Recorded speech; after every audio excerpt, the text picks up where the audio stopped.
Everybody, how are you doing today? My name is Marissa Indigo, and today I just wanted to speak briefly on the heart chakra and its role in the process of ascension on our journey as being the bridge between the higher realms and the more earthly or gross realms, or lower density realms, if you will.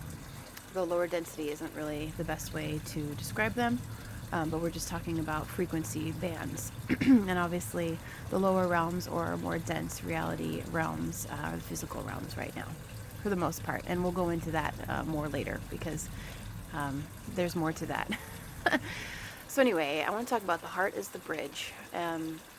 The more that I study, the more that I work with my mentors, the more that I revisit sacred texts that I started reading 12 years ago, start to understand that the heart chakra, the heart space in itself, is really the key on our ascension journey.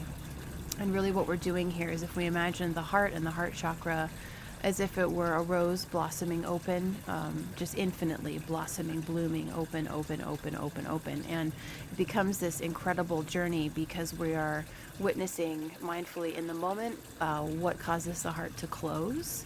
And it's usually we revert, erroneously, a very bad and very ancient old habit of thinking or perceiving through the ego mind with that lens, which is a blurred lens, as opposed to the heart and soul interpretation of what is going on, which is more of an observation. There's no judgment with that lens, it's observation.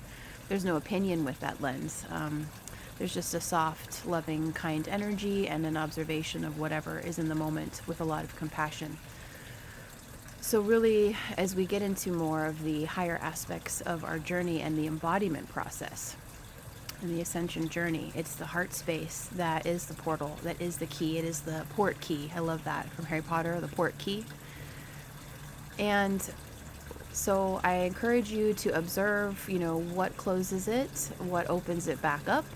How can you do your best to stay with an open heart all the time? And it is a process, because we're coming from living an entirely different way with maybe a compartmentalized heart space. It wasn't open completely. A lot of people, I remember, when I did my yoga training, they'd talk about, you can't have your heart open completely, it's dangerous, or you're susceptible to nefarious energies, and the like. But when you're at a certain soul frequency level of love, you don't need to worry about things like protection anymore. You have immunity from lower vibrational realities because you exist in a higher one. And that's kind of a concept that I think we need to take a lot of time to unpack. Yeah, so that's definitely a mindset to explore, a belief system if you want to explore. But if we look at things even from a quantum physics level, higher vibration and lower vibration, there is a discord and they cannot entangle, right? So it's up to us to decide what's true for us. But anyway, along the lines of the heart opening, one of the things that really worked for me was Lisa Transcendence Brown, and her body of work is absolutely phenomenal when you're really having a lot of questions and wanting to go deeper and keep bringing it back home no matter what's coming up. And she has a Lemurian activation. It's a meditation. And I know I am Lemurian. Many of us are. And it's really a fifth dimensional, heart-centered, compassionate, kind of like a heart-linked, if you will, kind of tribe of being, a dimension of being. New Earth, loving, divine mother, balance, harmony, integrity, honor, or everything is sacred.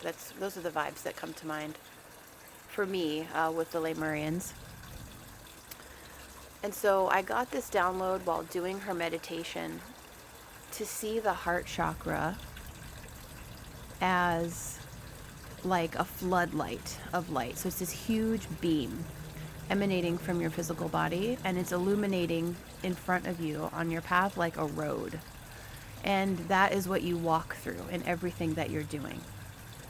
And I also encourage you in that visualization with it expanded. The heart is open and expanded, and we're using it as a light to walk through, if that makes any sense. But basically, we're kind of switching as consciously as we can in each moment of putting everything into the heart chakra. So you put your life in the heart chakra, you put your children, you put yourself, you put your partner, you put your business, you put Gaia and all of her children, you put the whole galaxy, everything in the heart chakra. And I really encourage you to sit and meditate and visualize with this concept, because it really starts to do a lot of magical things for you and a lot of shifts. And I would love to hear your feedback on what you experienced with that. So on that note, my phone is going to die, so I will talk to you guys soon. But I look forward to seeing what comes up for you, trying to open the heart space, or questions you may have about it. There's a lot stored in there, so there's a lot of work to be done with that space. It's not an overnight process. And have compassion for your process, and don't judge yourself if you find that it has closed. It's completely natural. This is learning a new way of being, a new way of embodying this. So yeah, thank you so much for tuning in, and I will talk to you soon. Aloha.